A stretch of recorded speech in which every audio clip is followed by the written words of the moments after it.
Бул машинабыз GX470. Бул машиналарда подвеска проблемасы тез иш көрсөтүп турат. Негизи внедорожниктерде подвеска негизи маселеси бар. Так, машинанын астына түшкөндө, машинанын GX артында болот. Мына ушул жерде насос, бул вакуумный бачогу, бул жакта клапаны. Андан кийин бул жерде болсо мынакей азыр биз чечип берип койдук. Бул жерде корректировка высота болот, датчик. Ошол высотада проблема өтө көп болот. Ал высота датчик кайсыл жерде турат десеңер, мынакей бул кран шагамыз сынып кеткен. Ушул жерде турат. Бул жерге качып турат. Азыр биз датчик чечип бердик, алып келсин деп. Мындай 3 текилүү турат. Шуну көбүнчө проблема өзү клинт этип калат, кран шага сынып кетет. Айтор ушундан проблема көп болот. Бул эмненин себебинен бузулат? Көбүнчө амортизатор бузулуп калып, же ходовой кылдырбай жүрө бергенде бул тынбай ойноп калат. Ошол ойногон момент бул жердеги механизм, электрондук механизм бат-баттан кайрылып сынып калат. Ошондуктан эгер ходовойдо проблема болсо, чоң машиналарда сөзсүз эртерээк оңдоңуздар, себеби бул жакта электрондук механизмдерге зыян келип калышы мүмкүн.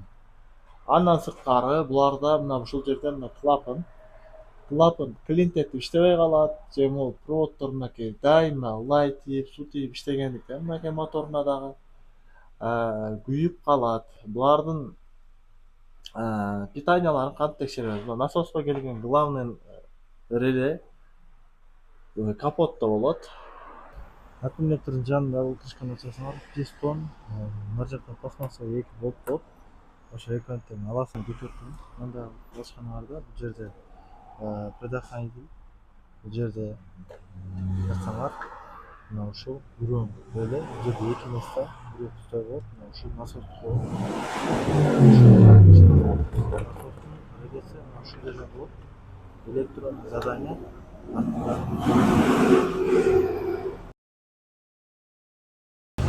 Так, датчик высота сынып кеткен, катып калган, кетип калган. Приварили. Замена болду.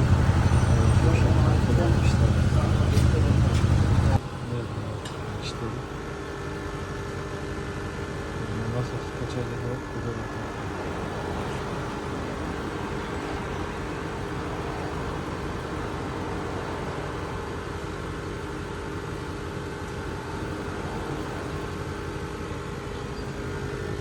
мотор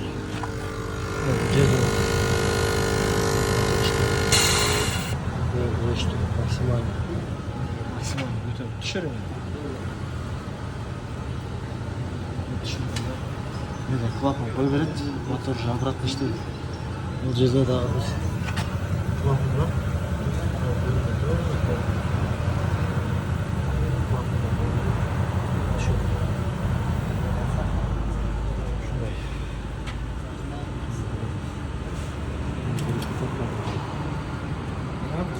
Көп жолдон эштегенсиз?